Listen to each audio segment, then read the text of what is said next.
Come on, Livingston, we're gonna go on and on and on. Together we can make it. We're gonna go on and on and on. Come on, Livingston. Knocks it through. Mullen bursting into the box. Josh Mullen. Together we can make it. Mullen's ball across, it's turned in! It's Pittman who's got it! Livingston leads! Road is long. Can they get the ball back in? O'Brien. Lead! And Livingston have the lead! Man, you score. If we march to The full-time whistle blows and David Hayes celebrates! And the Livingston fans join in exultation. come on, Livingston. Livingston have the lead against Rangers, and they are certainly rising to a few occasions on their return to the top flight in Scotland. Come on, Livingston. We're gonna go. Hello and welcome back to TalkLivi, the podcast dedicated to everything Livingston Football Club and Scottish football. My name's Ewan and today I'm joined by Bruni and Andy. How are we doing, guys? I'm terrific, Ewan. I'm terrific. Season's done, but we're obviously gonna look back at everything. So looking forward to reminiscing about another top six finish. Just calm down, Bruni. Don't get too excited, for God's sake. Shut up. No, I'm doing well. Just finished work. 5Ks are going okay. We're halfway there with that. Are you doing 5Ks, mate? Sorry, I didn't realise. Yeah, doing Alright. 5K. So if you want to donate someone, then crack on. No, other than that, doing well, mate. Now, you can listen to this episode and all our other episodes on your preferred podcast streaming site. We're on Apple Podcasts, Spotify and YouTube, plus loads more. So just search for TalkLivi, follow us and subscribe if you can so you won't miss another episode. On this episode, we'll look back at this week's games, starting with the home defeat to the Rangers. It's that time of the season when awards are handed out, and it's no different here. We'll go through the TalkLivi awards for the 2020-21 season. We'll then look back at our fifth place decider away to St Johnstone. Could the Lions end the season on a high? And finally, we'll chat with Derek White about the season as a whole, both on and off the pitch, and discuss the many challenges faced in what's been a strange season for the club.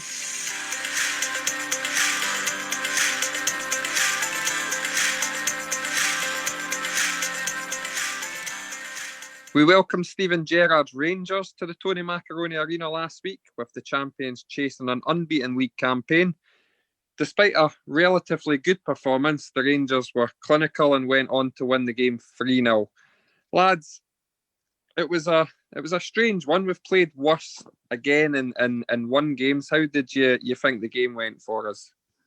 I think you sum it up there pretty well. For me, it's our best performance of the season against Rangers in a way. Certainly in an attacking sense. I thought we looked very dangerous going forward at times. You know, they've obviously got a phenomenal record at the back. I think it's 13 goals conceded, 26 clean sheets now. So they've won the league at an absolute canter. But we did offer them a lot of problems. Gabia came on, did very well for me. Hits the post. Should probably do better as well with another chance. And you know, we've got a few other chances throughout the game. It's just a couple of defensive lapses. You know, the goal comes at a very, very good time for Rangers, in my opinion. So 2 or 3 minutes before half time, inevitably a penalty because we're playing Rangers. But I don't think we can have too many complaints about the awarding of the penalty. That ultimately takes the sting out of it. Sorry, if we go into that half time at 0-0, it could be a totally different game. And then, I think it's Ryan Kent's second goal. The second goal totally kills the game for me, and they get a third. I think it's a harsh scoreline, 3-0. I don't think it was a 3-0 game. Again, if we get one back at 2-0, we make the game interesting. But yeah, it was probably a deserved win for Rangers on the night, but for me, a harsh scoreline of 3-0. Yeah, I have to agree, Bruni. I think Davey summed it up perfectly. I think Rangers were more clinical in our box than we were in theirs. I think first half, as kind of expected, Rangers had a lot of the ball, but if anything, I think we created the better opportunities first half. Couple openings on the break. Josh Mullen had a good chance, a wee bit less on the ball. Maybe Josh has got a better chance of maybe getting on his right foot rather than his left. But I think we offered a decent threat on the counter. And the penalty comes about because I think we allowed Kamara far too much time on the ball to go and pick his pass. He's allowed 3-4 touches to get his head up and roll the ball through. It is a penalty. I think Hadji is kind of bought it a little bit because the ball's away.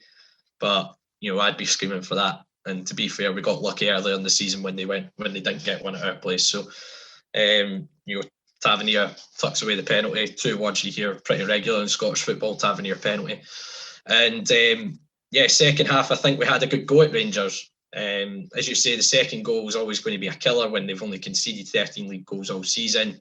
I think Kent kind of comes up on Nicky's blind side where they run over the in behind and he's not able to recover. But I mean, Pitts has hit the bar. Cabia, sorry, we now know the pronunciation of his name, Cabia. Like he's got to do better with that first chance. He's got to tuck that away. The other chance you mentioned he had as well, could do better with, should be really testing the keeper, hitting the target. And I know Davey mentioned a couple of clear headers that John Guthrie had as well. And you take one of those chances and it could turn the game in our favour again. But Rangers went and really kind of sealed the 3 points with the third goal from Hadji. But for me, there wasn't a lot of negatives in the performance. I thought we played really well. And as you say, despite the fact it's the heaviest defeat we've had against Rangers, I think it's by far the best we've played against them. And every Rangers fan I've spoke to going, "Oh, you're going to park that bus again?" Well, I think we had a go at Rangers, but that's the flip side, isn't it? You try and open up a bit more against a team of that quality and they'll punish you, which they did. I know I've said it there, but Rangers have been phenomenal this season. I hate to praise them. Probably doesn't sound like that, but just on the game, that second goal for me it's fantastic. Obviously, we saw a similar kind of long ball from Tavernier in the home game. I think that's a contender for goal of the season. Jermaine Defoe just with his first touch, he prods that home at Ibrox, and then that goal, Tavernier's ball over the top. I think it's a 1-2 between Kent and Morelos. It's a goal fitting to seal any game for me. I just, as Ewan says there, we were unlucky on the night, I think, and chances. If we create our chances and they go in, it's a totally different game. I mean, you're talking about Tavernier's long ball. We are roundly criticised for our long balls, but his was praised for it being such a great long pass. It shows the difference. Shite result, good performance seems to be the way it's been going. Kind of the last few weeks, it was a shite result, decent performance in Aberdeen in the Aberdeen game as well. So it's a bit of a pattern, which is a little bit frustrating. We spoke about it probably a couple of months ago that we were eager not to let the season peter out, and it kind of has. Obviously, we'll go on to the St Johnstone game. I suppose, like you say, Ewan, there wasn't many negatives for me. We played a good side, let's be honest, a good side that's done really well in the league this season, done really well in Europe. I think we were the only team domestically in the league that's kept a clean sheet against them. Yeah, only team domestically in general that's kept a clean sheet against them. Yeah. So I mean, listen, getting beat 3-0 off the Rangers isn't an embarrassment by any means, especially this season. But it was a good performance, and I suppose one of the positives was we got to see a little bit of Diani, who obviously made his starting debut. I think he done okay. You described him as not looking like a football player, Ewan, and I can see where you're coming from, but he was clever on the ball with his touches, and he didn't look panicked in any way. So it'll be interesting to see where we go with that one. But he done enough for me to have a look at him further. Yeah, the way I described him was he looked a bit like a baby giraffe. He's very gangly and ungainly. He doesn't look like necessarily an athlete, but I agree with you. I was quite impressed with him. I think he looked really composed on the ball. His use of the ball was really good. Took it in tight areas and things like that, and really gave it away. And he gets about the park really well as well. So I was quite impressed with him. As I say, he doesn't look like a typical centre midfielder, but you know, he clearly has a few attributes which I'm sure could be useful in the long term for us. You know, obviously there is that option there that we could bring him in for next season. So be interesting to see if we take that option up. I just want, just before obviously we move on, because we don't want to dwell too much on this game. There's obviously been a few days between this game and us recording now. You know, you both mentioned the Jays Cabia, whatever you want to call him, however you want to pronounce him. Just call him Jays. It's not even. It's just. Yeah, it just depends how you want to pronounce the A, really. Call him Wee Man. I mean, you mentioned the wee man's miss. What I would say, and this is no criticism of Jays at all. Young boy, he came on and made a good impact on the game. What I would say is, I'm going to call out quite a few of our fans here, you know, because let's be honest, Scott Tiffany had a chance at Easter Road that he missed, and he got roundly criticised, and he's not really recovered for that for certain quarters of the fan base. But yet, Jays, for me, has probably missed an easier chance, and he's been roundly praised. Now, either way, it's wrong. You know, the lads missed a chance. Tiffany missed a chance. We should have rallied round Tiffany as much as we did Jays, but we've not. And I think that's a little bit of criticism on our own fans, and I'm not one to usually call that out, but I just felt it was unfair on Tiffany, and he's not properly recovered at the club for it, and it's a shame, because I think he had a lot to offer us. But again, I want to reiterate, that's not a criticism on Jays. I think a bit like Tiffany in that game at Easter Road, he came on and made a big difference in the game and got us going forward. He had a couple of opportunities which he didn't take. He's still a young lad. I think there's great potential there, and I look forward to seeing him in the first team more and more going forward, and I'm sure he'll wrap up the chances soon enough for us. I think the thing I would say is I would say that any of our players would have had to have buried that chance that came along. It's not, you know, picking on Jays at all. It's nothing like that. I agree with you, Andy. I think he had an impact in the game and gave us a different threat. And I said that back when Tish missed that chance at Easter Road. I think he actually got us back up the park a little bit, because he was offering a different option, running in behind and things like that. And it was just unfortunate he missed a chance that could have sealed the game. But look, it happens with young players. You know, I'm sure he'll learn from it from next time. But you know, it's one of these things that will prove to be a learning curve for him going forward. And you know, I agree with you. I think it's a bit hypocritical, you know, that Tish did get kind of seemed to be very different treatment. But as I say, that's not a criticism of Jays. I think he did make an impact in the game, and on another night he would have had to, and we could have been coming away with the result against Rangers. Yeah, no, just adding to that, I just obviously need to echo that. And look at it from a more positive note, as Ewan says, I think he came on and he made an impact. I think he's done that in every single game that he's come on this season. And for me, we'll obviously come on to it when we look a wee bit further into the St Johnstone game and we look at the awards. But you know, next season could be a big season for him in terms of breaking into the first team more and you know, getting a regular starting berth for me.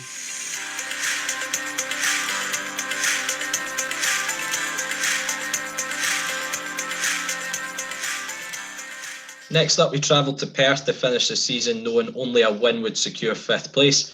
In what was a pretty turgid 90 minutes, it would finish 0-0 with the Lions having to settle for 6th place. Lads, what were our thoughts on that game? Thank God it finished.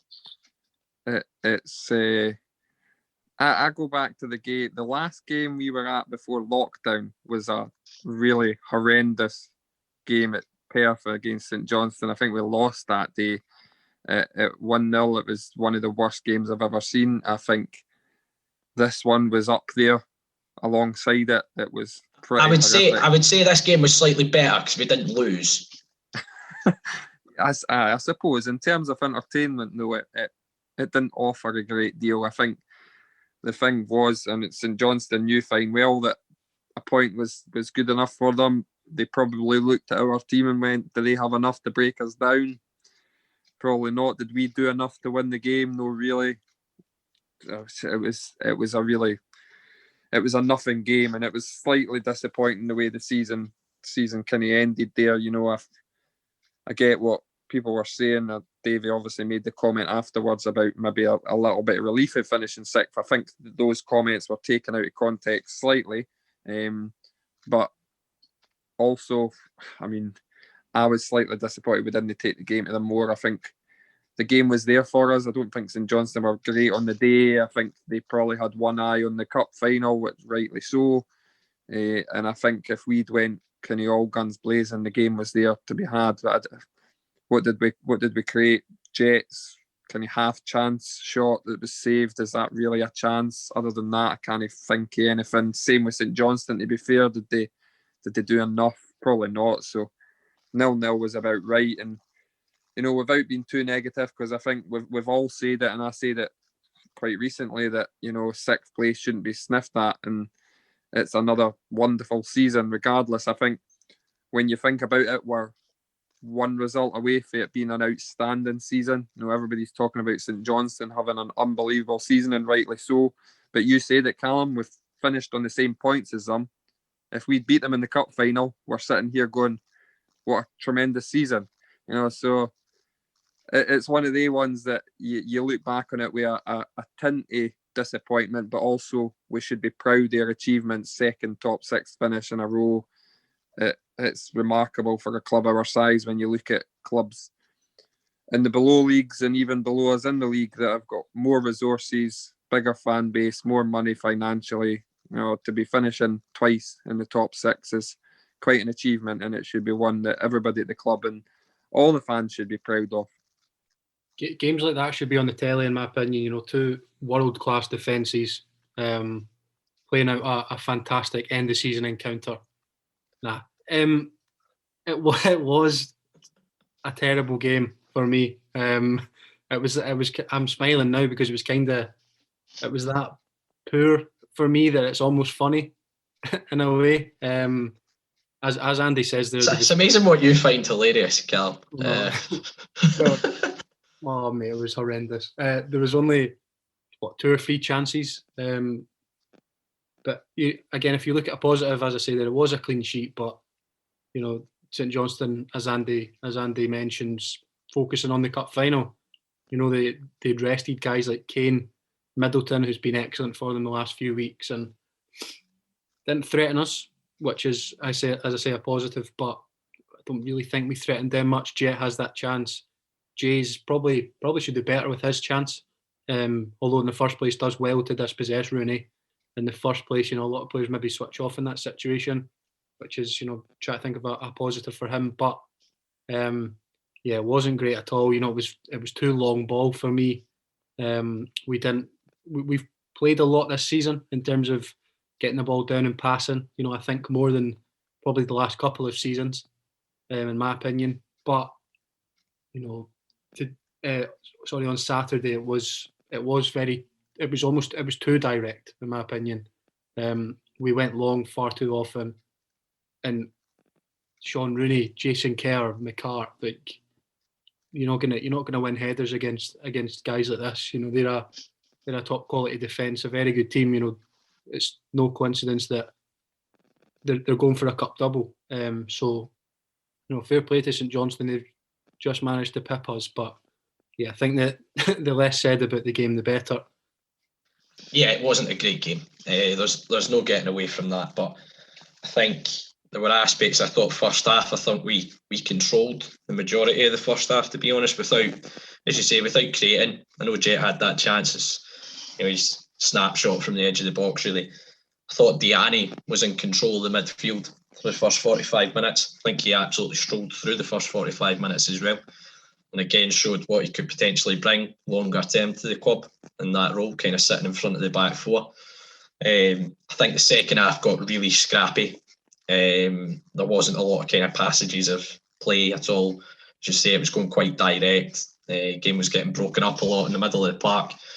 But still, we had the best chance in the half. as you say, Jays has done really well to basically create the chance himself by putting pressure on Rooney. And I think if he puts it either side of Zamal, it's going to cause him a lot more trouble. But he's put it down his throat, and it's a comfortable enough save. But yeah, it's a bit disappointing because I think it was almost easier for us that game, knowing that a win's the only result that'll happen for us. While St Johnstone, as you say, they've got a bit more on their plate in terms of the cup final next week. I think we could have maybe gone on the front foot a little bit more than we did.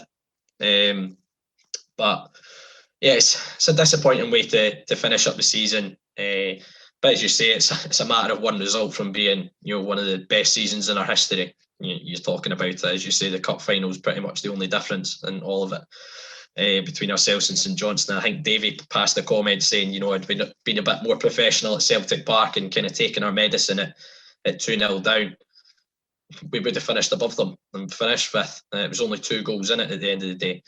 So, what you can basically look at that Celtic game, getting hit for 6 goals has potentially cost us 5th place as well.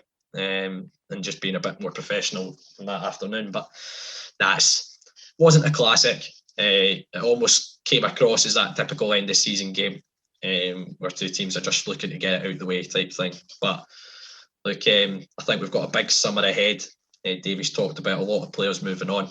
So I think fans need to be realistic and look at it and go, 6th place is a bloody good season for a club of our size. I totally understand the frustrations kind of with the final third of the season. We've not picked up enough results.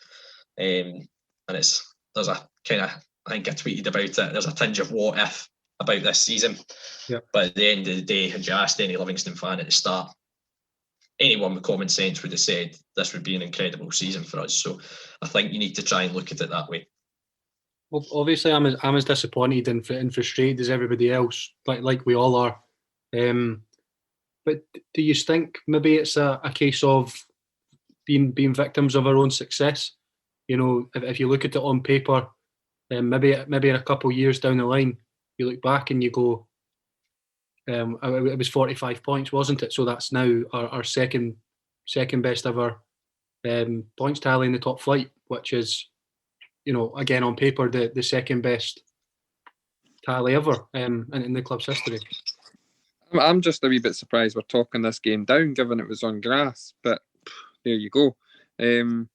No, you're absolutely right, Callum. I think where the problem lies is it was such an inconsistent season, and I think that's where we were at a bit of a downfall in our own success sort of thing. We went on such an amazing run right in the middle, which was totally the opposite to how we started the season and total opposite to how we finished the season. I think we've all kind of said this before, and other people have as well. If those 16 results were spread out across the season, we're probably not feeling as low about our season now. If we'd won a couple of games near the end of the season, and albeit again, we're finishing in top 6, but you look at this is what I think people need to remember. Yeah, we got into the top 6. What a success. We've then had 5 games against Rangers, Celtic, Hibs, Aberdeen, and obviously St Johnstone thrown in there. Realistically, are we expected to get results against 4 of the 5 teams? Not really.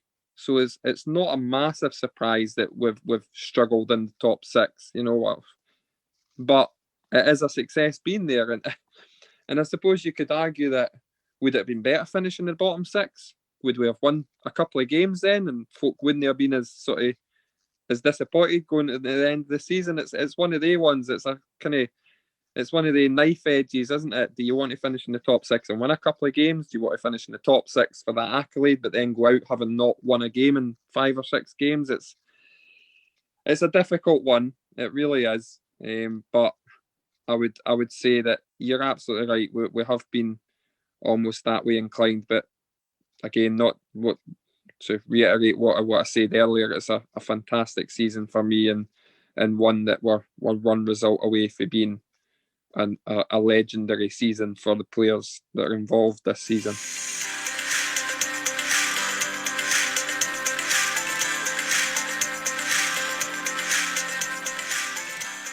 It's TalkLivi award time now in what has been an eventful season. we're going to go through some categories and see who the winners and losers are. So we've got 2 categories of both Livingston and Scottish football as a whole, of course, with little subcategories in there, different awards. We'll start, though, of course, with Livingston, the most important club in Scottish football, and we'll go for our Player of the Year picks. Andy, I'll let you go first because I had a kind of chat about this a couple of weeks back and everyone knows my thoughts. It was Nicky Devlin, so I'll let you go. This has probably been the toughest one for me in a long time, because I don't think we've had a massive standout of the season, but then I wouldn't say we've had a lot of failures either. So everybody's been a muchness, if that makes sense. I think I've probably assessed this one on who's made the biggest impact in the league for me, and I would probably argue that Nicky Devlin's played a lot of games, and he's created a lot of chances, and he's been that dynamic wing back that we've been crying out for years. So I would probably give it to Nicky Devlin, but there's a few contenders to give a shout. I think Sybil's had a good season, albeit he's not been in and amongst the team as much as what I would have liked. I still think John Guthrie would be up there, despite probably by his own standards not having as good a season. But he's still chipped in with the odd goal and still done a job. But yeah, I would probably go for Nicky Devlin for that one for me as well.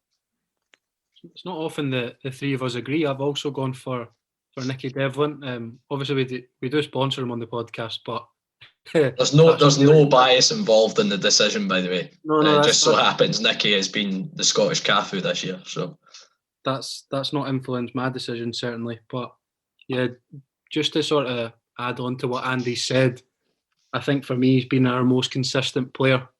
I don't think anybody was great really the first 5-6 games or whatever in the league, but as I say, for me Nicky's been that consistent performer throughout. I think he's played one game less than Scott Pittman, who's been our most used player, most appearances in all competitions.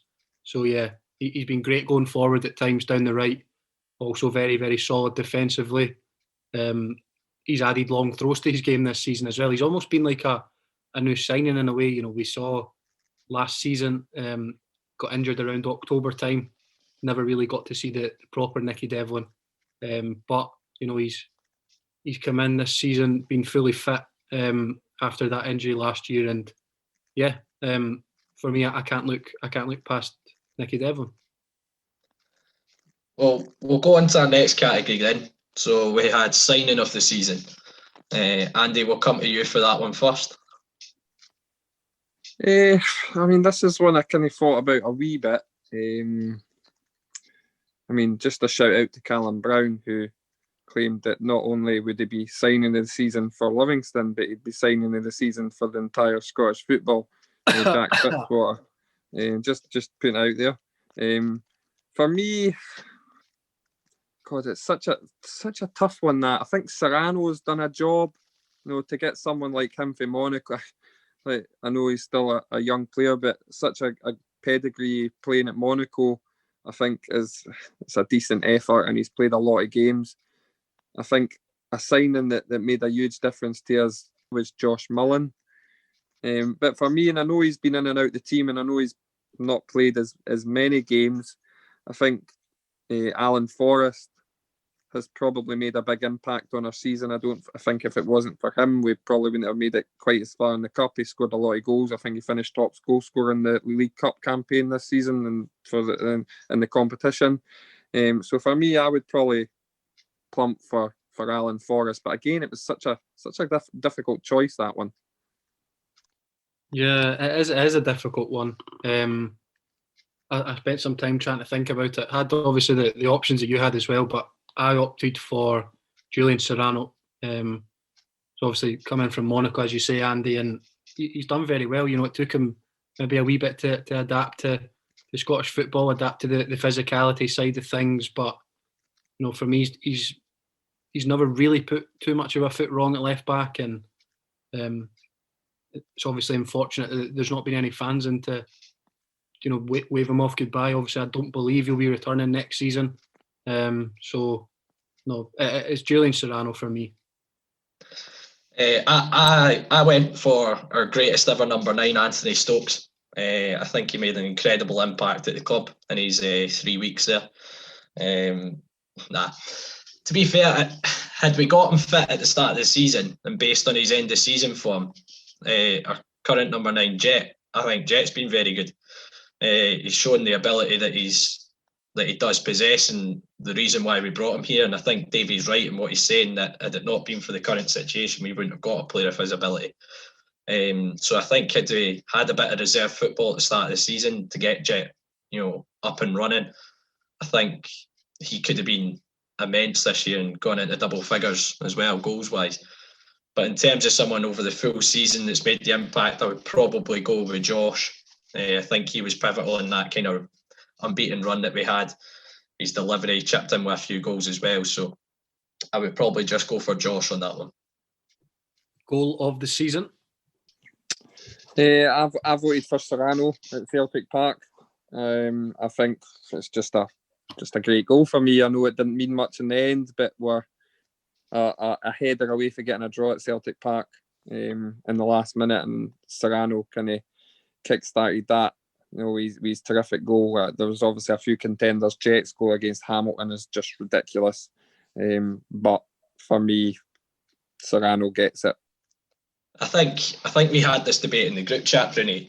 I went for Jet's goal against Hamilton because it helped secure top 6 for the season. It was on a positive result. I always kind of forget goals that, like Serrano's one, because we didn't get a result in the game, as good a goal as it was. But I went for Jets because I just think the technique's outrageous. And again, just shows the ability that the guy's got.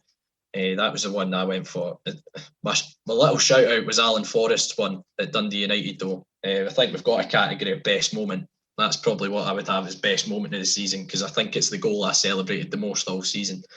Nothing like a last minute winner, and it ended the away day hoodoo, which had been going on for about a year and a bit. So I think that's why I got so excited about that goal. But Bruni, what was your goal this season? Yeah, I think you've obviously both said that probably the 2 best goals there, but as you touched on there, Ewan, I'm going to go for Alan Forrest, just because it was that last minute winner. It's obviously not a memorable goal in terms of the technique or the quality or whatever you want to call it, but just for the sheer emotion of it, getting ending that away day hoodoo, as you mentioned.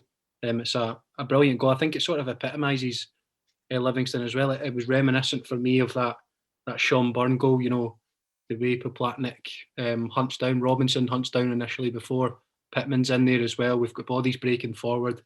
Poplatnik does well to put the donkey Connolly under pressure, and then he manages to square it as well for Alan Forrest, who I thought was miles offside at the time. So it was almost a relief as well. But that was a vital 3 points in the season, and one of my favourite moments for sure.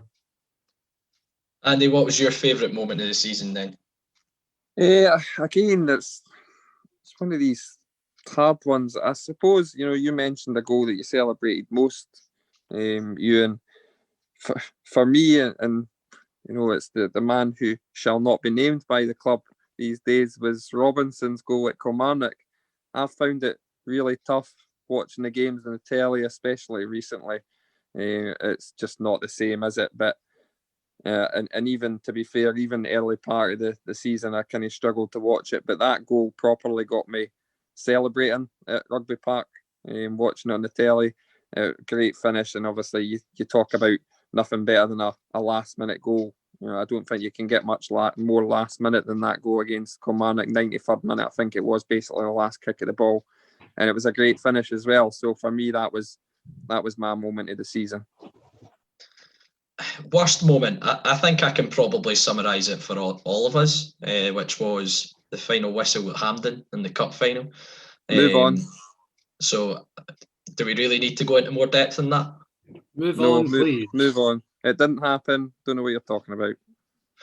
Now, my funniest moment of the season, so this is our next category, is it involves one of our co-hosts on the podcast, Mr. Callum Brown. That's good. For his pronunciation of Burton O'Brien, a club legend, might I add, with Burton O'Brien, a distant relative of Burton's. That was my highlight of the season. It was thoroughly entertaining to watch, and thank you to Derek. I'll thank him when he's on the podcast later for that one, putting that one together. Am I not getting a thank you as well, mate, for actually providing the moment? Or the best bit about it is the fact that Davey lets you believe that you've got away with it for a few seconds. I knew immediately I'd mucked it up, but it's all fun and games, isn't it? For me, mine actually involves Davey. When we were at St Mirren away, I think it was the game before the cup final again, which I don't remember the cup final at all. Didn't happen. But the ball gets played forward to Jet, and he basically just doesn't move for it. I think he even came on off the bench, so it wasn't as if he was knackered throughout the whole game. He was fresh. He doesn't move for the ball. He doesn't chase it down, and Davey shouts to what everybody in St Mirren Park heard, "You big lazy bastard," which was for me just tremendous at the time. All the journalists and things around, myself and Dave were absolutely buckled by that. So it's one of Davey's iconic shouts. A few that probably can't be mentioned on here as well, but that's up there for me as one of the funniest moments. I mean, quite recently, I suppose. In fact, as recently as the Rangers game, I had a good little chuckle at Dave Black's comment. When the fireworks were going off, and he turned around and said that should they not be in the first minute rather than the 55th minute. I thought that was very clever. So there's another one up there. Jay's coming on in his debut, and one of the first things he done was got Scott Brown sent off.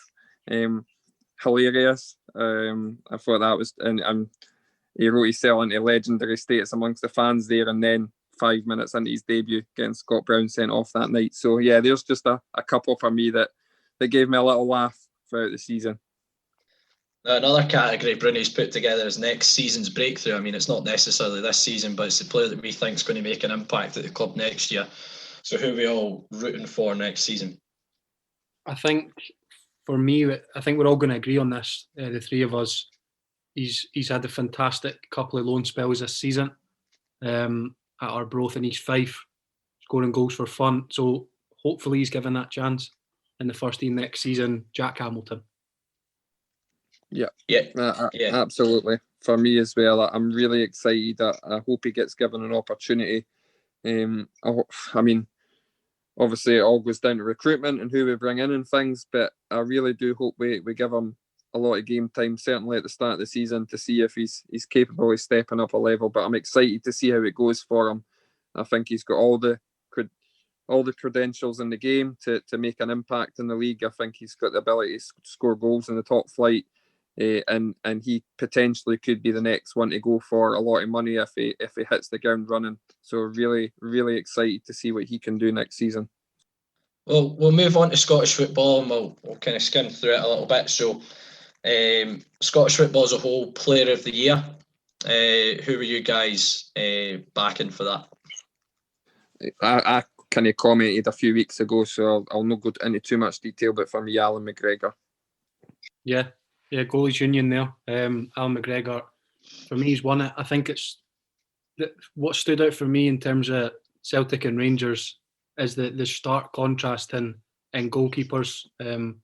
Barkas, Bain, or whoever's been in goals for Celtic, they've just not commanded their area whatsoever. The defence looks shaky with that goalkeeper behind them. But with Alan McGregor in goals for Rangers, he just oozes confidence, and that makes the defence in front of him confident as well. And I don't think it's any surprise. They've only conceded 13 in the league. I've mentioned before as well, 26 clean sheets I think it is. Obviously not all of them. Where John McLaughlin came in and did well, kept a few clean sheets himself. But yeah, it's probably a bit harsh on Tavernier, Davis as well, maybe Goldson. But yeah, it's almost take your pick for those Rangers players. I imagine Ewan will do that just now as well. For me, it was Goldson, and I can't believe he wasn't in even the pecking order for the awards. To be honest, I think he's played every minute in the league this season. Chipped in with a few goals, and he's a massive part of the clean sheets that Rangers have kept this year. I genuinely can't believe he wasn't in for any of the awards, but he would have been my player of the year. Next category, we've got young player of the year. We'll quickly go through that. So, Bruni, who did you go for? I picked Josh Doig at Hibs. I think he's been excellent this season, and for me, the best young player in the league. Yep, agreed. I think he's made the biggest impact in the league at his age. So I agree 100%. Josh Doig for me as well. It's funny that, because Andy turned his nose up at me when I put him in my team of the year, which is a massive turn of events from Mr. Semple. I'm going to go with David Turnbull, because I think he stepped into the Celtic team and he's probably been the one shining light in their season, to be honest. And I think the form that he's had this year, I think he'll play himself into the Euros squad, especially with those 3 extra spots. I think he might be able to break into the Scotland team. I think he's been the standout in terms of young players. I do really rate Josh Doig, though. I think he's had an incredible season as well. Moving on to the next category, manager of the year. Easy for me. Gerrard's been given a lot of credit for his unbeaten run in the league, but I think you have to do it over cup competitions as well. And I think looking at the 2 different clubs, Rangers with all their backing and financial, behind them. You look at St Johnstone and what they've done to finish 5th in the league, guarantee themselves Europe, win the League Cup, and potentially win the Scottish Cup as well. I wouldn't put that against them. I think for any club outside Rangers and Celtic, that's remarkable in Scotland. It's unheard of, really. So I think you're looking at a future Scotland manager there, and I think he'll be, for me, manager of the year, in my opinion. It's such a shame that they do these awards before the end of the season, because as much as I dislike him, I think Jack Ross could have been in the running. He could go on and win the Scottish Cup with Hibs and finish 3rd, which is their best season since 2005, and he's not even in the running for the awards. I'm the same as you. I think with the resources that Rangers have, is it that big an achievement, Rangers winning the league? I get it, Celtic have been totally dominant for the previous 9 seasons in terms of the league. But for me, Callum Davidson, the potential at doing a cup double, qualifying for Europe, he's already got the League Cup in the bag in his first season in management. With the resources that St Johnstone have, I just think it's an incredible achievement and likely won't be done again with a club of his size at St Johnstone. So for me, it would have been Callum Davidson. Yeah, a special shout out obviously to Steve Clarke for the job he's done with Scotland. He's given us probably all one of the best moments in our lives with qualifying that penalty shootout in Serbia. But yeah, it's a clean sweep for Mr. Davidson for me. And actually, do you know what? I hope St Johnstone go on to lift the Scottish Cup, because it would be absolutely remarkable. I just hope that he gets a bigger suit for the cup final, because his one for the for the Betfred Cup final was too big. There you go, fashion icon Callum Brown, giving you some tips there, Mr. Davidson. The next category, Bruno, you've put down is shithouse of the season. So who is your shithouse of the season, Callum? Yeah, well, it's a word quite commonly used these days now, but I don't know. It's a difficult one. There's maybe not a specific person I would give it to. There's been numerous shithouses from things on Twitter. You look at our 10 in a row graphic after we went 10 games unbeaten. Of course, that was against Celtic. That was rubbing salt in the wounds of them a little bit. But I hate to give it to Rangers, but I'm going to give it to the Rangers for that tweet after their victory against the best team in the country, as it was, which they tweeted from their account after hammering Celtic again. That was obviously after John Kennedy's comments in the press, saying that, probably taken out of context, but saying that Celtic were still the best team in the country, and Rangers, I think for the 3rd or 4th time this season, ultimately put them in their place, and was just a wee bit shithouse from them. All the songs that they've been playing on Sky Sports and things like that during all their live televised games at max volume as well, probably needs to go down as shithouse. For me, it goes to a player. It goes to someone that's very close to home. Marvin Bartley, I think, has shithoused his way throughout the whole season, winning foul after foul. Even when there's players nowhere near them, he's winning fouls. So I think he's like the third most fouled player in the league, and how that's happened, I've no idea. But he loves to buy a foul, and shithouse of the season, Marvin Bartley. I think my shithouse moment is Davy making 7 changes against the 9 in a row champions and quadruple treble winners, when they've got their full strength team before a cup final and still taking a point. And then obviously the tweet that followed it, the 10 unbeaten, that would be my shithouse moment of the season. Takes a lot of balls to go and make 7 changes against the quality opposition and still manage to get a result. So that would have been my shithouse moment of the season. Another one, now, I mean, this was pre-COVID. I would have voted for Alfredo Morelos for this one, but it was worst Barnett throughout the season. Obviously, it's been an issue with the barbers being closed quite regularly, but if anything, his haircut's actually improved as a result of lockdown. It's actually got better. They've actually finished it off and evened it out at both halves of his head. So fair play to him. For me, it's Sideshow Bob up at Perth, Murray Davidson. What was going on during the season? Like he looked like a man that had given up. Genuinely on life, he looked like a man that had given up. Like like that was. I mean, if you turned him upside down, he could have been used as a mop. I'm just saying. So yeah, worst Barnett of the season, Murray Davidson. Fair, I don't think Murray Davidson's Barnett's improved since he was at Livy. I think it's always been like that, regardless of the current situation. For me, I narrowed it down to 3. So in third place was Paul McGowan, just because that's horrific. Hairline is not even, I don't even know what to call it. It's gone. Was for a brilliant cause, but Lyndon Dykes with the rainbow was a bit of an eyesore. But fantastic. I think it was a fantastic cause. I can't remember specifically. I think it was because the NHS rainbow, mate. I think that's why he did it. And it was part of the announcement for the kit with the NHS workers down the back. No, that's great. And I'm a big NHS man, but you look terrific. So, and the winner though is Scott Brown, a man that obviously has to shave his hair throughout the year, because he probably is one of the only people that suits a baldy over that monstrosity of a haircut that ultimately led to Celtic bottling 10 in a row. For me, when he grew his hair in the first lockdown, it all went downhill from there. So I'm going to give it to Scott Brown. That's probably a bit harsh, but yeah, I think he looked a bit odd without his bald head. So there you go. I find that an interesting choice of winner. But the final award, it's dedicated after Bruni's favourite ever Livingston signing, who went on to make a grand total of 3 appearances.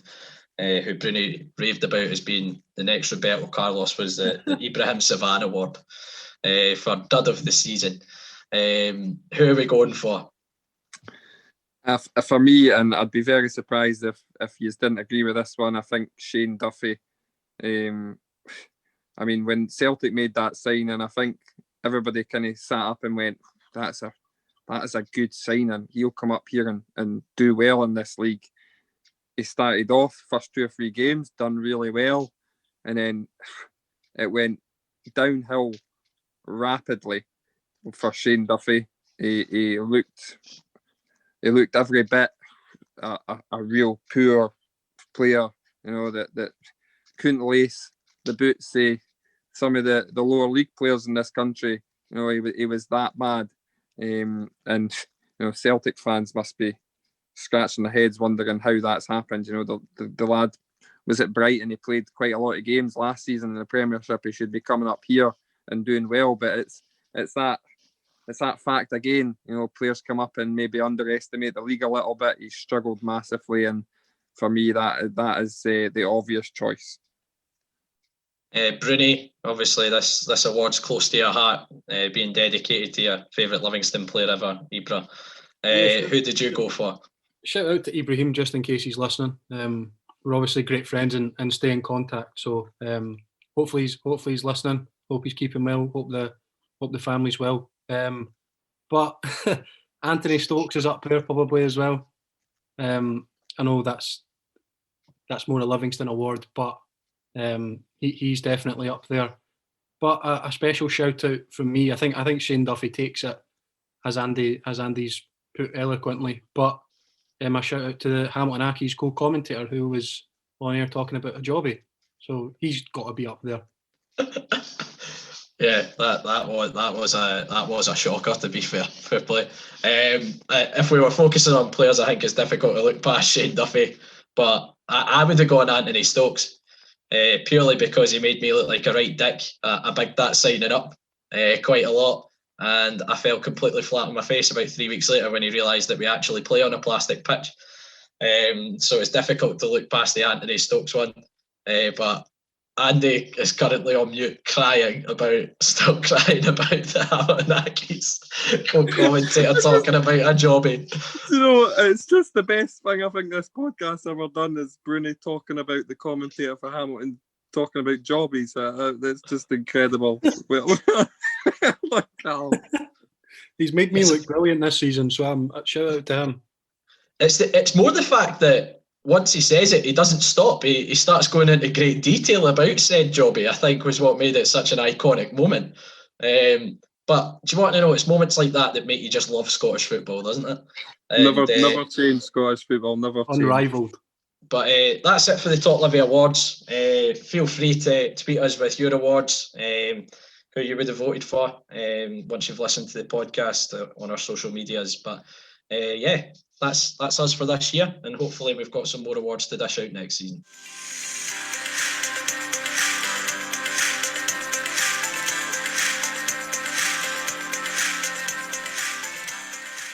With the season drawn to a close, it's the perfect time to have a debrief on what's been an eventful year for the club and Scottish football in general. Joining us is Club Secretary, I think that's his title now, and man of many other roles, Derek White. Derek, thank you so much for joining us today in the media room at Livingston Football Club.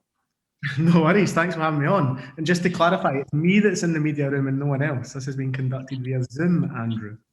Yeah, COVID and all that, social distancing and that sort of jargon. It is still COVID times, even though we're down to whatever it is, level 2 now. Derek, listen, it's been probably a hell of a season for you on a personal level, with everything that's went on, COVID. Tell us a little bit about how hard has it been during COVID, getting everything up and running at the start of the season, going through the whole test and protect thing during the middle of the season, how hard has it been to run all of that at the football club? It's been tough, to be fair, but listen, it's not just been tough for me, it's been tough for every staff member here.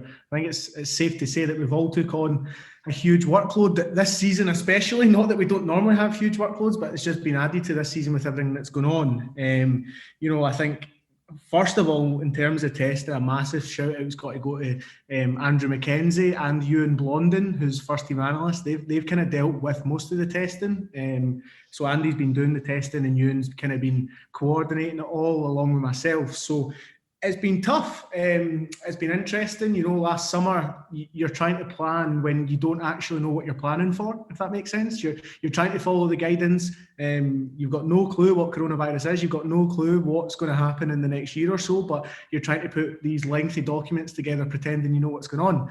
And I half joke about pretending, but that's where most people were at last year, let's be honest. None of us knew what was going on. So we were reading guidance and we were reading advice and we were trying to put it all together into a nice document that told us what we were going to do and how we were going to get back to football. So last summer was certainly a stressful one getting everyone back, but I think when everyone was back, that was actually the hard part, because you've actually got people in the building then. You've actually got a risk of transmitting the virus. You've actually got people out in society who could bring it into the football club. And if they bring it into the football club, all the issues that brings. So it's been tough. But, on the testing front, we've actually, I don't know if successful is the right word, but I feel like we've had a really good season in terms of COVID protocols and everything that's went on. I've tracked every single test that we've completed on staff members, like the first team staff and the first team coaching staff. We've completed close to 2,500 tests, and we've only had 6 positives. Out of 2,500 tests, we've had 6 positives. So that's 0 point something %. I've not worked that out. But for me personally, that's amazing. For something that's been so prevalent in society and it's been so common in society, for us to get 6 positive cases out of 2,500 tests is tremendous. It's tremendous in my opinion, which says to me that all the work that, not that I've just put in, that Davey's put in, that Andy McKenzie's put in, that every staff member's put in, has been worth it, and it's worked. So on the testing front, it's been an interesting one, but there's been plenty of other protocols as well that have came into play. And just kind of touching on it, I remember you doing a wee video for the BBC. I think it's about the only time I've not seen you wearing your Canada Goose jacket. But how's the players' routine changed? Going from the start when obviously the season got curtailed into the new season, how's their routine changed from a usual kind of run-of-the-mill day at Livi? I mean, it'll change massively simply from leaving their house to getting back in their house. Probably everything that they've done's changed. I think it's the same at every football club that players who stay close together car share. 4 of them jump in a car, they take their turns, and it means they're only driving once a week or something. This full season, they've not been able to do that. So straight away, the routine's changed. They've all been driving individually. It sounds like a minor thing, but when you add it up with everything else that I'll go through, it's changed their whole routine. So there'll be no car sharing. Once they get to the stadium, I'll not regurgitate the BBC video, but they've got questionnaires to complete before they come into the stadium to make sure they're symptom free. They've got the temperature test to do. If they fail the temperature test, then we've got a bit, they need to wait. If they fail it again, they get sent home, and that's when we test them. They've been split across the 2 dressing rooms and the referees' room. So we've had 3 separate changing areas. So it's been really tough on the players, I think, because you go from being involved in a changing room with 25 to 30 people, that you're getting really close to. You see them, you're in the same changing room as them all day, every day, to then being split off into 3 separate areas, and you can't go into that changing room because that's not your changing room and that's not your little bubble. So that's completely changed for them. They've been spread across the 3 separate rooms. And then just in terms of training, everything's done a little bit quicker. So we had to bring in some separate processes whereby, normally they would all go for lunch together and then they would all come back down, get changed, showered, ice bath, all that kind of stuff. They would just do that all together because there's never been a limit on it. Whereas now one changing room has to go for lunch, one has to go in the shower, one has to get changed, and then they all do a little rotation. So it's changed everything that they've had to do. And there's also been no lingering in the club. I think the camaraderie that's in the club and the closeness of the club is evident. You would have boys staying, mucking around, having a laugh, having a joke, but that still happened, but it's had to happen within reason because we can't have people in the building for really long times because it just kills everything else that we're trying to do. So I think everything that they've been used to over the past however many seasons of playing football has changed this season. I think the only thing that's not really changed for them is actually being on the football park for that hour and a half.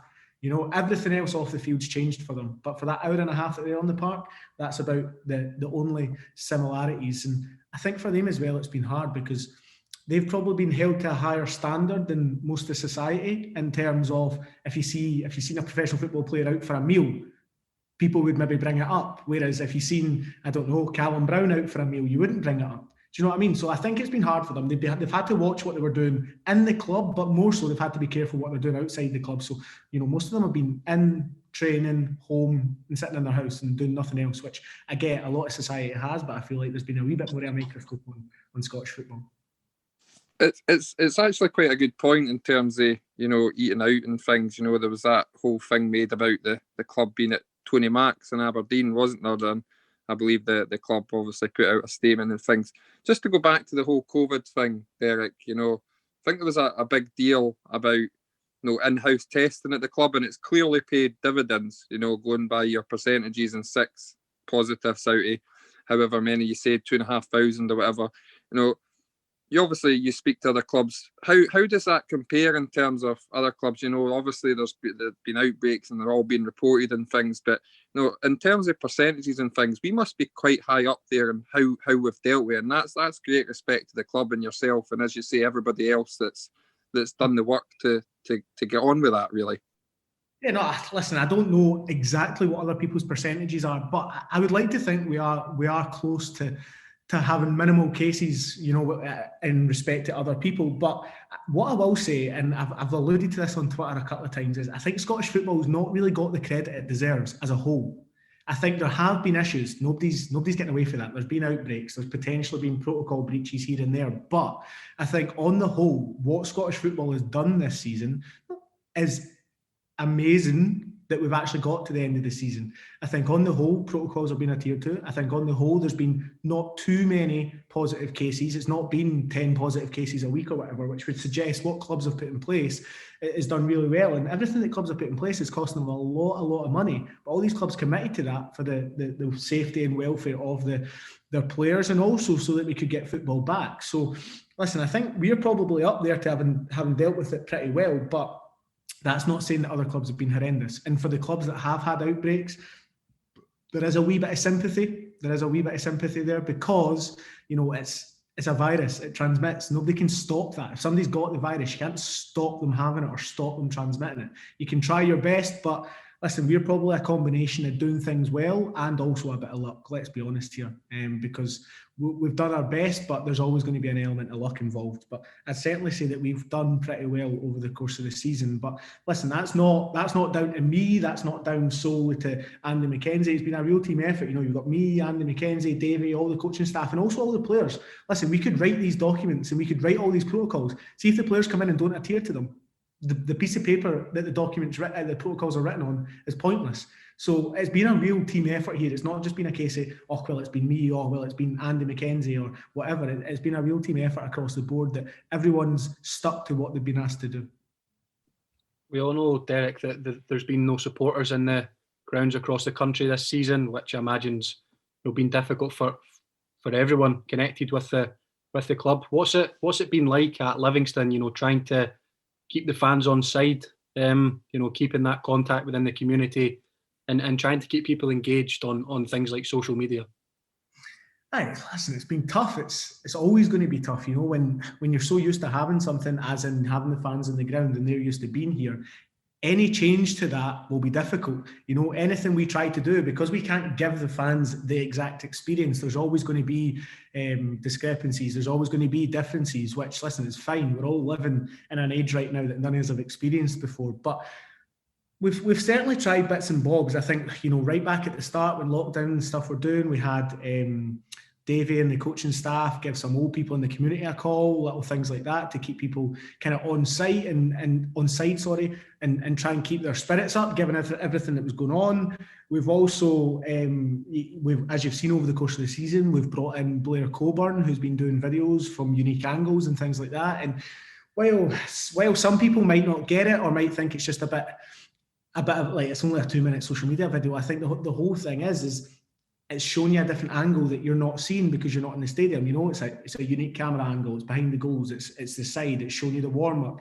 It's showing you stuff that you're not getting to see that you normally would. So there has been an element of that we thought we'd bring Blair in and he'd be able to do that for us. And we've also tried to up the quality of our social media output. I think you've also seen over the course of the season, we've had a guy called Owen Wright involved who's been doing match day graphics. Now, again, people might just see, it's only a graphic on social media. What's that got to do with supporters? But ultimately, one of our main interaction with supporters this year has been through social media because they've not been in the stadium. So we've tried to improve what we put out and how we put it out. And we've started the Livi newsletter to try and keep people up to date, because it's all these little things that if you take them in isolation, it's quite a small thing. But if you add it up, hopefully it's led to increased communication, better quality of communication. And I'm not going to say it's replaced not being in the ground. Let's be honest, that nothing's ever going to replace being in the ground. But hopefully we've made small gains into getting there. And also, the last end of the season we brought Roar back, but I'll touch on that in a bit as well. Yeah, you mentioned all the things that the club's done, which I think's a testament. Another one, just off the top of my head, when you're chatting there, is Mo, that's still doing the meals and stuff at the start and getting them sent out as well. So big shout out to Mo as well for that. The other thing, obviously, Dave Black's come in working for the club recently. I think it's a business development kind of role he's got. How's that worked this season? Because obviously, I think the stat is 40% of clubs' income is through folk going through the turnstiles. So we've had to exploit new avenues, and I'm sure that's kind of more Dave's remit. But what sort of partnerships have the club started up if folk haven't maybe seen them on social media?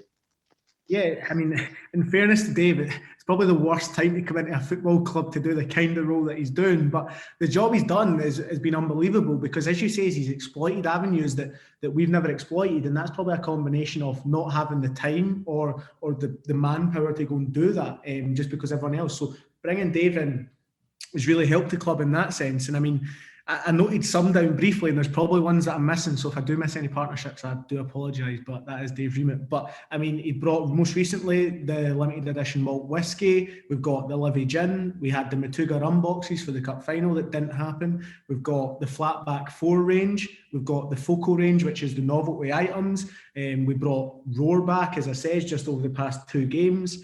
But it's not just all the kind of merchant. So we're trying to exploit different merchandising ranges that, listen, it's not going to bring £100,000 into the club. It's not going to bring probably even £80,000 into the club or whatever. But what it is doing is it's additional income streams. So, that's what 5 or 6 different income streams that I've just mentioned that we didn't have before.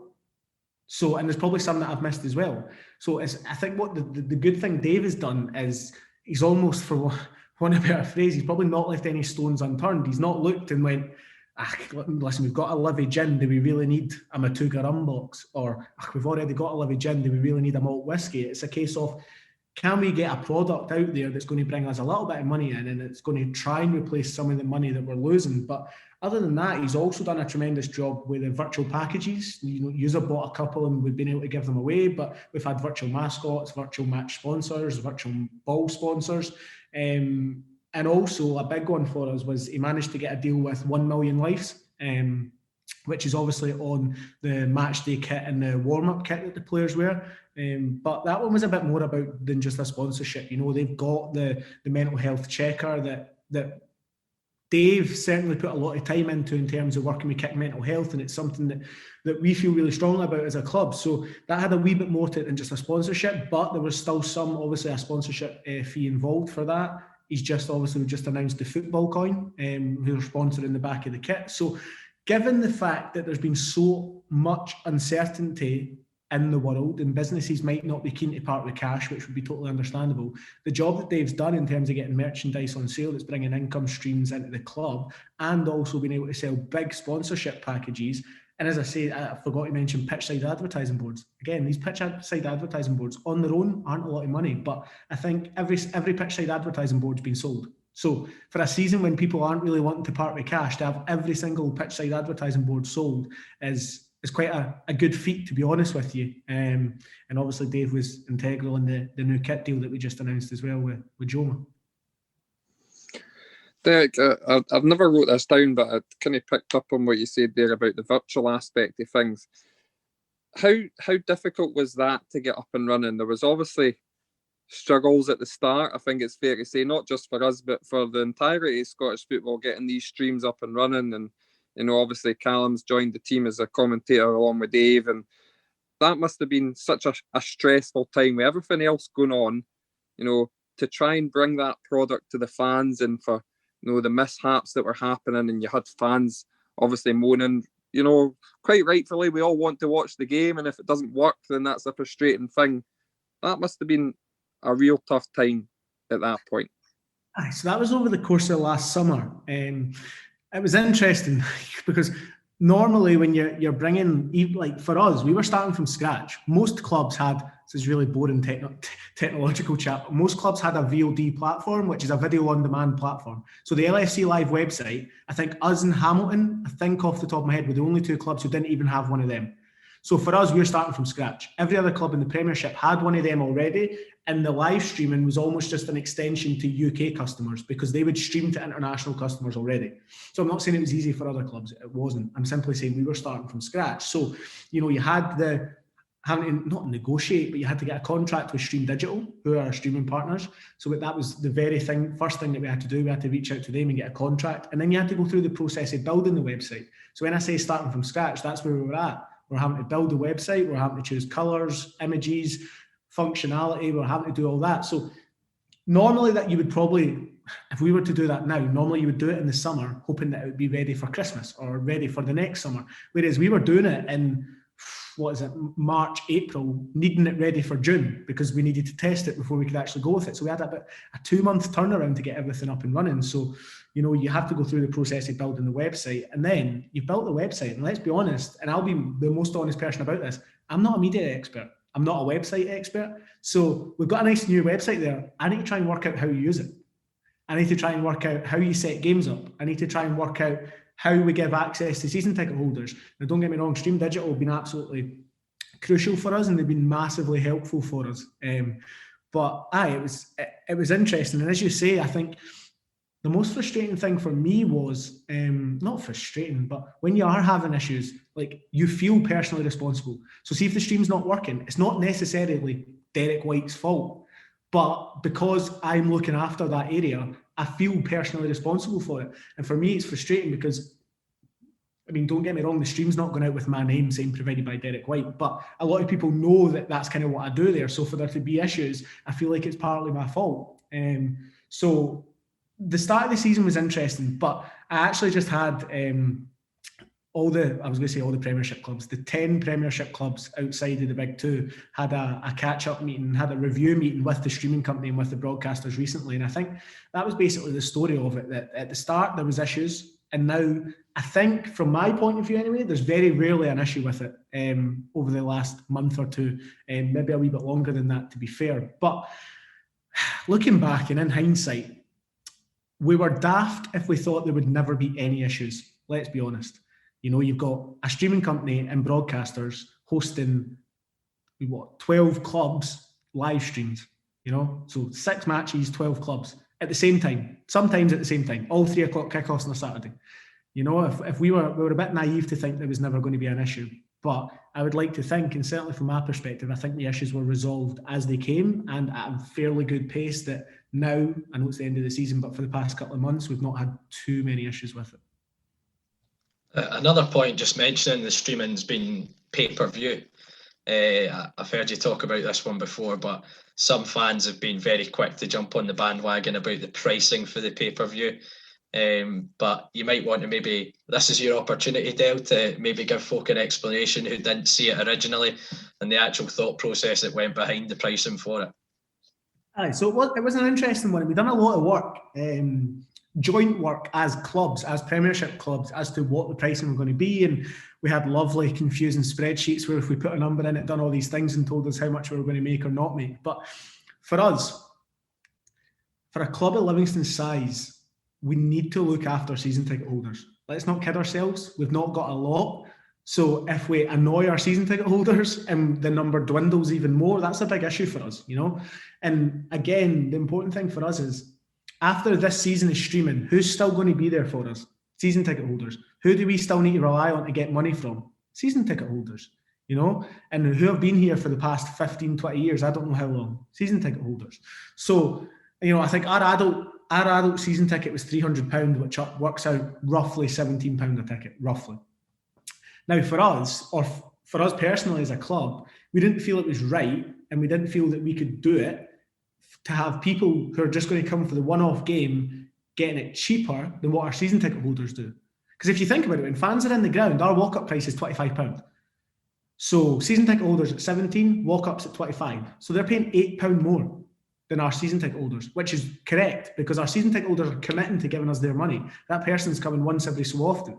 So we basically took the same logic and applied it because it wouldn't have sat right with us to have people who are just going to turn up for one game paying less than what our season ticket holders are. And the other element of that is we were going through a summer where we had no income.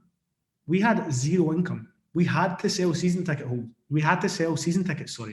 Now, if we're publicising our pay-per-view is going to be £10, would you buy a season ticket? It's a rhetorical question, but would you buy a season ticket? Because there would be people that wouldn't, because they know that, right, if there's 18 home games and it's only £10 pay-per-view, it's only 180 quid. Why would I buy £300 worth? And the unfortunate thing that we have at Livingston is you're probably not losing your seat. At Celtic, Rangers, Hibs, whoever it may be, if you don't buy your season ticket, there's a high chance you're losing your seat. At Livingston, if you don't buy your season ticket, are you losing your seat? Probably not. So we had to look after our season ticket holders. And listen, we took flack for it all season, but it is what it is. You know what I mean? We explained our reasoning at the time, and we still stand by our reasoning now. So I suppose that kind of leads on nicely, Derek, to kind of projects that's been going on and projects that you're looking at, sort of going in the summer. You know, I mean, I think it's been fairly obvious that the upkeep of the stadium's been massive during COVID. I think that's probably been one thing that has came good at it. You know, it's given the club an opportunity to upgrade the stadium. You know, even just the look of it, it looks far more professional outside it. Obviously, we've not been inside it, but I'm sure there's been a lot going on, you know, with the media room and things as well. It looks absolutely fantastic. What else has been going on that the fans haven't really seen, and what's the plans for the summer that, you know, wee extra projects that the fans maybe no hear about? yeah, well, I'll touch on the first one that you've already mentioned, just the upkeep. I think, as you say, it's been the perfect time for us to do it, and there's been a lot done. I'll try and remember most of it off the top of my head, but turnstiles have been painted. They've got fresh signs on them. All the yellow fire exits are now black, so they look a lot sleeker, a lot better, because the yellow, to say it was discoloured was probably an understatement. So having them black, having the badges on them has helped. There's been a lot of work inside the stadium as well. All the internal doors, as in if you were going into the servery, the doors that you would walk through, they've all been painted black. They've got fresh Livi badges on them. All the pitchside gates, which again were a horrible yellow flaky colour, have all been painted black. All the gate numbers on the gates, they've been freshened up. We've got new signs on them. Again, black with the amber writing. And I think there's still bits and bobs that we're doing. We just I just took a delivery a couple of weeks ago, 480 to 500 new seats. So some of the seats that are probably could have been replaced about 10 years ago. Finally, we can start replacing some of them. Are the seats black though? I need to know if they're black, because I feel like half of Davy's budget's been spent on black paint now. No, the seats are actually yellow. So hopefully some of the discoloured ones in the North Stand can start getting replaced. But it's given us the opportunity to do all they kind of things. But other things that are going on, we're moving the media. These are small things, but I think it's important. But we're moving the media seating from the East Stand into the main stand. That is one to tick a box for UEFA licensing. Obviously, unfortunately, not getting UEFA this year. If I'm being totally honest, it probably would have been a year too early if we did get it, in terms of where the club is at and what needs to be done. But I think it gives us next season, obviously on the pitch needs to be good for this, but it gives us next season to kind of work through UEFA licensing and get to where we need to. So the media seating is coming across into the main stand, which is a requirement. We've done a trial with Roar. Dave just needs to sit down and kind of look at the figures and where we're at. Hopefully that'll be coming back next season for the supporters. One of the main ones that we're working on, which is another UEFA licensing requirement, is bringing the youth academy back. So that's a really big one. I've had a few sleepless nights about it already. I've had a few long days typing up paperwork for it, but that's another big one for us. Things are progressing fairly well. I've typed up some of the documentation we need in terms of youth development plans, player development curriculums, working through the Club Academy Scotland requirements and how we get that up and running. So hopefully over the course of this week and next week, we can maybe have kind of I don't know what the right word is, but the paperwork side done. Not done, but enough of it done to start progressing things practically in terms of recruitment and things like that. But that's another one that we're hoping to progress over the summer, so that at the next intake of Club Academy Scotland, we're in a place where we can say to the Scottish FA, we are ready to go and we are joining Club Academy Scotland. And that's another big tick in a box for UEFA licensing, which again, I think that's where we need to be progressing for a club. And there's other small things that are being done, which some supporters might not appreciate, but might not understand, but small things that are being done to tick boxes for club licensing and UEFA licensing. Because ultimately, I think the club's progressed quite well over the past couple of years off the field. But for us to keep doing that, we need to start targeting club licensing. So you'll have seen recently that we've applied. We've took in applications for supporters liaison officer and disability access officer, which again is another tick in the box for club licensing and UEFA licensing. It also gives us kind of another pair of hands, so to speak, who can help us, who can help the supporters. So there's lots of small things being done. I'd say the big thing for over the summer's Youth Academy, and obviously over the past couple of weeks, and this is drawn to a close now, but we've been working with Ticketmaster just to, as the announcement said, just to kind of upgrade the ticketing system, so it gives us a little bit of a better operating system for when the supporters do come back. There's been so many positives off the park, Del, as you've touched on there. But looking at the team's performance on it, how have you found the season? Because you're a fan yourself. I think maybe a lot of people forget that. A lot of Livingston supporters forget that. So what have been, your thoughts on the campaign as a whole? It's been a funny one, to be fair. I think the start of the season, the way we started the season, for me, I don't know. It was never cause for concern, but I'm quite laid back. I don't really get stressed about on-pitch performances, because the good thing is I see them in training every day. I see the boys. I know what there is and I know how we can perform, but didn't start the season overly well. I don't want to just repeat what Davey said in his post-match, but he probably summed it up perfectly when he says it's been split into thirds, hasn't it? Started the first third, okay, not amazing. When you go on that 14-game unbeaten run, you think it was never going to end. And the last bit of the season has been disappointing.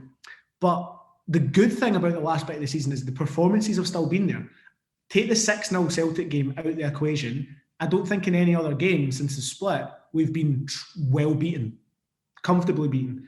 Even the Rangers game, it's 3-0. Is it a 3-0 game? I'm not having it. I don't think it's a 3-0 game. So the good thing for us is the performances have still been there. Now I've seen, you see a lot of comments, if we didn't have that 14-game unbeaten run, we'd be bottom 6, we'd be in relegation zone. I get that, but we did have the 14-game unbeaten run. And the fact that we had the 14-game unbeaten run shows what the team was capable of. And whether you go on a 14-game unbeaten run or whether you win one, lose one, win one, lose one, win one, lose one, doesn't matter. As long as you're picking points up, that keeps you in the league and that gets us top 6, which it has. It's got us our second highest points tally in the top flight. I'm not too fussed when and where the points come from, as long as they come from somewhere. Yeah, pretty accurate summary of the season there, Del. It's obviously that time of the season. Obviously, final game was on Saturday just there, and it's the time of the season where folks start talking about season ticket renewals and things like that. Is there any plans going ahead with that? I think the club were maybe being a bit cautious because there's still not 100% clarity on the fan situation. Yeah, there's certainly plans for it. Hopefully in the next week or two we'll have something out there for other people, so that you know what's happening. But as you touched on, it's really hard. And we're almost in a similar position as to where we were last summer in terms of getting fans in the stadium, because everything's going in the right direction just now, but everything was going in the right direction 6 months ago before we had the second lockdown. So it's tough, but hopefully over the next week or two we'll have something out there for season tickets. But the big one for us is we know fine well we're not going to be back at 100% capacity for the start of the season. I think that's fair to say. I don't think anyone would expect that, But for us, we're hoping for and we're pushing for a high enough percentage. But this is where, not disrespectful, but this is where it's good having a smaller number of season ticket holders, because if we get 20%, say by the time the league starts, it's 20% capacity. 20% of the 10,000 seater stadium here is 2,000. Now, if we get a capacity of 2,000, all our season ticket holders are getting into the games. All our season ticket holders getting into the games. So I think that's the good thing. And I think that's what I would just urge people to remember when they're considering if they're going to buy a season ticket, hold off or whatever it may be. Now, we're we're at the mercy of the Scottish Government in terms of what the percentages are, but something, as little as 20% would see us be able to get all our season ticket holders in the stadium. So hopefully over the next week or two, we'll have something out there for everyone. We've just been kind of holding off for as long as possible. But as I say, it looks like things are going in the right direction. Hopefully that continues, and hopefully we get a good percentage to get people back in. Just one more thing to end on, Derek, before we finish up. Obviously, Gary Holt left. Davy came in as the gaffer, and it was initially announced as a sort of end of the season thing. Is there any news on Davy signing a new contract, or what's going on there? Is it something you can tell us? I mean, there's certainly been no conversations that I've been involved in. I think it's fair to say, though, that given it's top six and given that it's the second highest points tally and he took us to a National Cup final, I would be amazed if it was anything other than having a new contract. I would be amazed, but there's certainly, there's bigger fish to fry, and Davy's well aware of that as well. He'll be here next season, but we've got a high turnaround of players, so he's got more important things on his mind than that. That's an exclusive. We're claiming that as an exclusive. Well, here's another exclusive. Callum Brown's sacked. Oh, thank God! I thought you'd never do it. Oh, Jesus. No, listen, it's been an absolute pleasure, obviously, having you onto the podcast. You've gave us some great insight. I hope the fans appreciate it, and some amazing work you've done this season under really difficult circumstances. Again, I'm sure the fans appreciate it, even though I'm sure you still get the abuse that comes sort of hand in hand with working at a football club and being so involved. But, we wish you the best with your career at the football club, and keep up the good work, and thank you for coming on and giving us that insight. Thank you. Cheers, lad.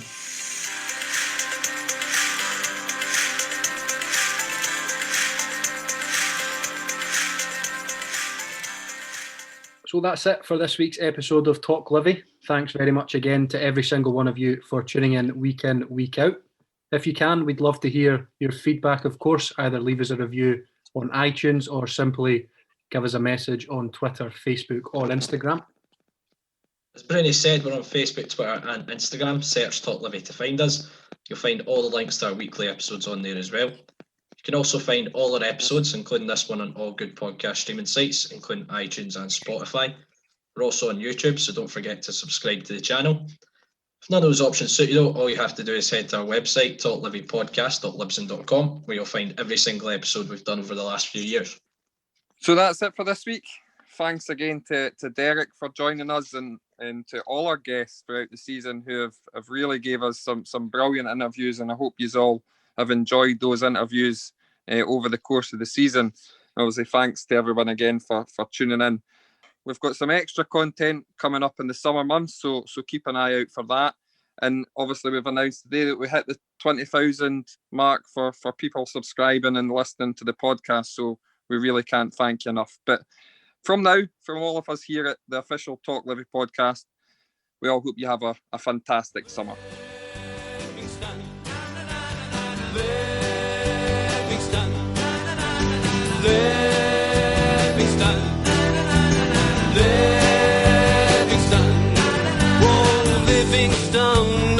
Livingston, a love will never die. West Lothian is our battle cry. This is the place from which we hail. Livingston, oh Livingston, it's up to Ambervale. Livingston, Livingston, Livingston, oh Livingston, oh Livingston, we love it when you score. Livingston, oh Livingston, the Ambervale Lions roar. Livingston, oh Livingston, we realize our vision. Livingston, oh Livingston, into the Premier